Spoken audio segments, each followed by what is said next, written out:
Hello guys, स्वागत है आपको मेरे चैनल हिंदू मिथोलॉजी में। अगर वीडियो अच्छा लगे तो लाइक और सब्सक्राइब करें। सरस्वती का अर्थ होता है बहाव। यह बहाव केवल पानी का नहीं बल्कि विद्या और कला का भी है। यही वजह है कि इन्हें विद्या और कला की देवी भी कहा जाता है। सरस्वती के द्वारा विज्ञान, संगीत और कविताओं की रचना की गई है। ऋग्वेद में सरस्वती को दैवीय सरस्वती का अर्थ होता है बहाव। यह बहाव केवल पानी का नहीं बल्कि विद्या और कला का भी है।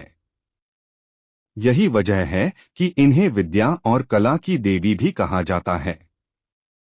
सरस्वती के द्वारा विज्ञान, संगीत और कविताओं की रचना की गई है।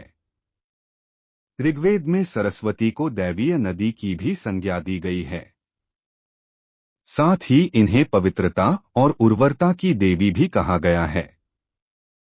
सरस्वती को अन्य नामों से भी पुकारा जाता है, जिनमें भागेश्वरी, शत्रुपा, ब्राह्मी, पृथुदर, बकदेवी, बिरज, शारदा आदि प्रमुख हैं। हिंदू धर्म से जुड़े पौराणिक इतिहास पर नजर डालें तो कई ऐसी कहानियां सुनने को मिल जाएंगी जिनसे अभी तक आमजन वाकिफ नहीं है। विस्तृत इतिहास होने की वजह से कुछ घटनाएं छूट जाती हैं तो कुछ नजरअंदाज कर दी जाती हैं। इन्हीं कहानियों में से एक है सृष्टि के रचयिता ब्रह्मा का अपनी ही बेटी के साथ विवाह करने की घटना। यह बात तो हम सभी जानते हैं कि त्रिदेव के हाथों में ही इस सृष्टि की बागडोर समाहित है। ब्रह्मा के पास सृष्टि की रचना का दायित्व है तो विष्णु के पास संरक्षण का, वहीं देवों के देव कहे जाने वाले महादेव शिव को विनाश का जिम्मा सौंपा गया है। इसी विनाश के बाद फिर से शुरू होता है सृजन का चक्र।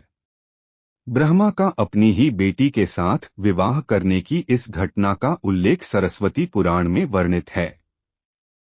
सरस्वती पुराण के अनुसार सृष्टि की रचना करते समय ब्रह्मा ने सीधे अपने वीर्य से सरस्वती को जन्म दिया था। इसलिए ऐसा कहा जाता है कि सरस्वती की कोई मां नहीं, केवल पिता ब्रह्मा थे। सरस्वती को विद्या की देवी कहा जाता है, लेकिन विद्या की यह देवी बेहद खूबसूरत और आकर्षक थीं कि स्वयं ब्रह्मा भी सरस्वती के आकर्षण से खुद को बचाकर नहीं रख पाए और उन्हें अपनी अर्धांगिनी बनाने पर विचार करने लगे। सरस्वती ने अपने पिता की इस मनोभावना को भांपकर उनसे बचने के लिए चारों दिशाओं में छिपने का प्रयत्न किया, लेकिन उनका हर प्रयत्न बेकार साबित हुआ। इसलिए विवश होकर उन्हें अपने पिता के साथ विवाह करना पड़ा। ब्रह्मा और सरस्वती करीब 100 वर्षों तक एक जंगल में पति पत्नी की तरह रहे। इन दोनों का एक पुत्र भी हुआ जिसका नाम रखा गया था स्वयंभू मनु। इसके उलट मत्स्य पुराण के अनुसार ब्रह्मा के 5 सिर थे। कहा जाता है जब ब्रह्मा ने सृष्टि की रचना की तो वह इस समस्त ब्रह्मांड में अकेले थे। ऐसे में उन्होंने अपने मुख से सरस्वती, सांध्य, ब्राह्मी को उत्पन्न किया। ब्रह्मा अपनी ही बनाई हुई रचना सरस्वती के प्रति आकर्षित होने लगे और लगातार उन पर अपनी दृष्टि डाले रखते थे। ब्रह्मा की दृष्टि से बचने के लिए सरस्वती चारों दिशाओं में छिपती रहीं, लेकिन वह उनसे नहीं बच पाईं। इसलिए सरस्वती आकाश में जाकर छिप गईं, लेकिन अपने 5वें सिर से ब्रह्मा ने उन्हें आकाश में भी खोज निकाला और उनसे सृष्टि की रचना में सहयोग करने का निवेदन किया। सरस्वती से विवाह करने के पश्चात सर्वप्रथम मनु का जन्म हुआ। ब्रह्मा और सरस्वती की यह संतान मनु को पृथ्वी पर जन्म लेने वाला पहला मानव कहा जाता है। इसके अलावा मनु को वेदों, सनातन धर्म और संस्कृत समेत समस्त भाषाओं का जनक भी कहा जाता है।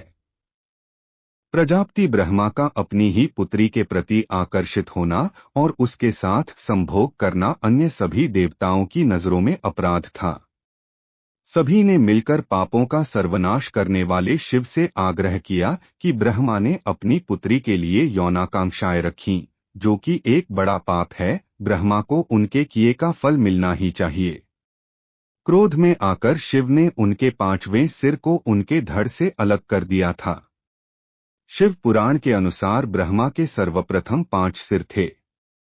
लेकिन जब अपने पांचवें मुख से उन्होंने सरस्वती, जो कि उनकी पुत्री थी, को उनके साथ संभोग करने के लिए कहा, तो क्रोधावश सरस्वती ने उनसे कहा कि तुम्हारा यह मुंह हमेशा अपवित्र बातें ही करता है, जिसकी वजह से आप भी विपरीत ही सोचते हैं।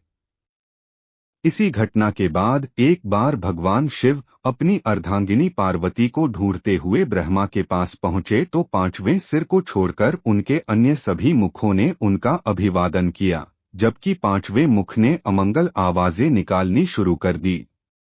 इसी कारणवश क्रोध में आकर शिव ने ब्रह्मा के पांचवें सिर को उनके धड़ से अलग कर दिया।